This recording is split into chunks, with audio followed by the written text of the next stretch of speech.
get a lot of questions from law students, college students, fellow young lawyers. They have questions about life and career and school, business development, those kind of questions. So I thought let's answer some of them today.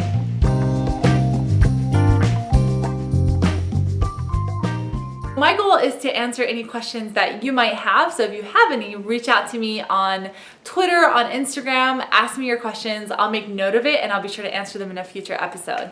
But here are the questions that I want to answer today. So one question that I got from a law student a few weeks ago is, how can I be normal on social media? So I know that might sound like a silly question at first, but it is a very valid question. It's one that I actually hear a lot of law students ask, and it's because they have probably been reading all these articles or listening to a lot of practitioners who scare the crap out of them and tell them to be careful what they post and their reputation's gonna haunt them. So I'm not surprised that law students are a little bit scared to just be themselves on social media. And actually, it's not just law students. This is something that lawyers go through and suffer from as well. So how to be normal on social media? Just be normal, just be yourself. If you are an extrovert in person, then have social media reflect that as well. So I like to think of social media just as an extension of who you are. So if you are a certain type of person, if you have a certain type of personality in person, in real life, then that's how you're going to be online, right? It should be the same. Now, of course, you should always watch what you post in terms of not posting anything too inappropriate, but I think that being personal and being a human and showing that side of you is very important on social media. So don't try to be all professional all the time, because that's not how people connect. That's not how people are going to connect with you. So just keep it real, be yourself. Of course, it goes without saying, don't post drunken pictures of yourself, but if you like to enjoy a glass of wine on the weekend, or you're a wine connoisseur, or you love running every morning with your dog, post those kind of pictures. That's humanizing you and showing your personality, and people want to see that. They want to get to know you on social media. So to answer the question in one short, brief sentence, just be you, keep it real, keep it authentic, and keep in mind that it needs to be somewhat professional, but more personal than professional, I think. Another question that I got is, networking is awkward. How can I get over it? Yeah, that's definitely a very good question as well. Networking is awkward. It's awkward for law students, it's awkward for lawyers, for just people in general, right? So I have a few tips for you. If you're the type of person who doesn't like to go to networking events alone, then try to find a buddy and pair up with someone and use the buddy system to tackle networking events. So what that means is take a friend with you, a friend or two with you, so that you at least have someone to talk to if you feel like it's a little bit too, you find yourself standing in a corner somewhere with just the cocktail food. So take a buddy, that way you guys can go together and walk up to people and start up conversations and get to know them. So it's not just you if that's something that you're not very comfortable doing.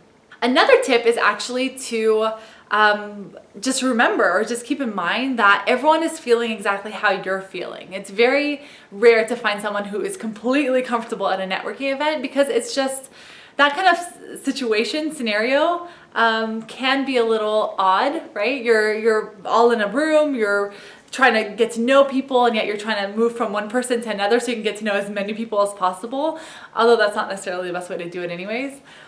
So just keep in mind that everyone feels the same way. So just relax and honestly just approach it from the perspective that you just want to make friends. You just want to meet people, make connections, get to know who's there, get to know more about them, and actually don't even talk about work within the first few minutes. I know it's very common to start a conversation at a networking event with, what's your name, what do you do, right? That's what lawyers say. But try to resist you starting or opening the conversation with that. If you are forced to ask a question other than what do you do, it's automatically gonna break down some barriers that are there from the get-go. So just ask more creative questions, and honestly, once you get into that conversation, things will flow a little bit better, a little bit smoother, assuming you're talking to the right person, and it won't be as awkward. But again, approach it with the mentality that you just want to meet people. You just want to get to know them. You're not there for business per se, right? You're not there to close a deal, to get someone's business, or to make it rain with your business cards, which is what a lot of people do. You're just there to make connections, meet people, and build relationships. Hopefully that makes it a little bit less awkward. Third and final question for this Q&A segment is, how do I measure the success of my blog? Okay, so this is assuming you have a blog or you have a vlog, you have some kind of content creation that you're doing. How do you measure if it's even successful? So before I answer that question, I think it's important to take a step back and realize that, first of all, success, or the word successful, or what you think is successful, is very subjective, but also any kind of success you might have is going to take a while. So first of all, I wouldn't even start measuring right away. I would give that blog some time to grow and mature a little bit, right? But there are a few things you can look for to give you some indication if you're even on the right path, if people are reading your blog at all, or if it's just going into an empty void in space somewhere, right? One thing you can look at or look for is the shares. So the social media shares. Are people sharing it? Are people liking it on social media when you share it, when you post it?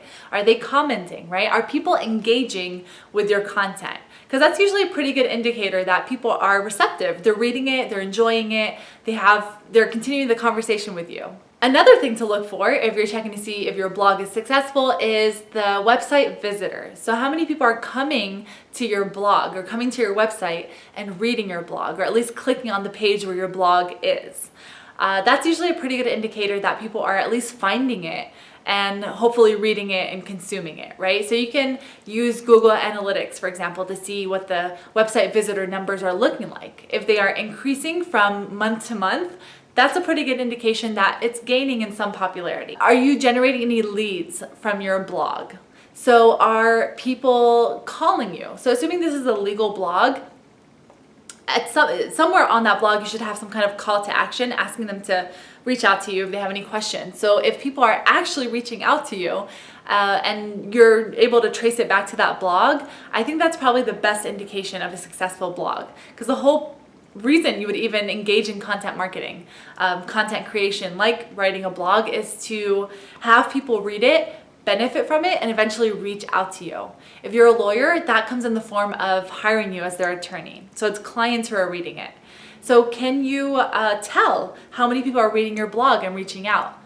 To me, that's probably the best indication of a successful blog, because you can have hundreds or thousands of readers, but if no one is taking action and actually taking that step to reach out and hire you, or at least consult with you, then that's not necessarily the best use of that blog, because ultimately we want to use that blog to bring in business and build our brand. So we want people to call us. We want people to pick up that phone.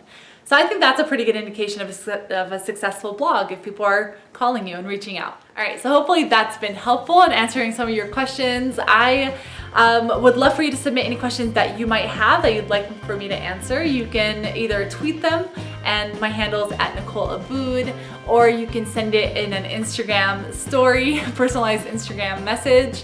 My handle is @Nick_Abboud. They're flashing on the screen. Or if you just want to email me, that works as well. My email's on the screen. Just reach out to me. Any way you can get a hold of me, please do. Send your questions. I'd be happy to answer them. And hopefully that's been helpful. All right, take care.